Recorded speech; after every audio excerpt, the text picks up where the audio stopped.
Hello.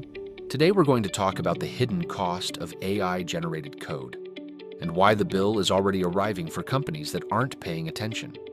AI tools are making teams faster, shorter cycles, more releases, happier leadership. But the debt that builds up doesn't show on the same dashboard.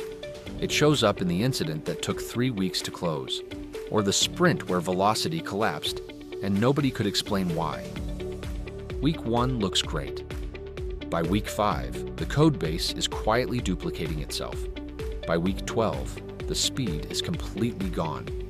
Tickets that used to close in an afternoon now take 2 days and leave 3 new questions behind them.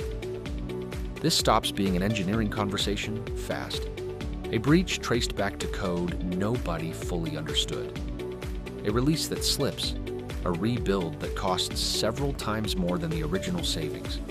A due diligence call where the first question is about AI code governance, and the codebase has no answer. Most companies are already hiring fewer junior engineers because AI does what juniors used to do. But the engineers who can clean up today's AI-generated code in 2028 are the ones learning what production failure looks like right now. If they don't get hired today, they simply won't exist when the bill asks for them by name. The team staying ahead built a verification layer that runs at the same speed as the generation layer. They treat architectural consistency as a gate, not a suggestion. And they can name a specific person who owns every critical piece of AI-generated code, not just a team.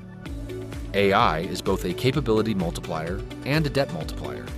Which one wins is decided before deployment, not after.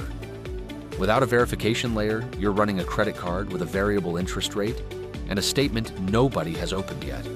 And if you want more insights on topics like this, make sure to subscribe to the channel. Thanks for watching, and see you in the next one.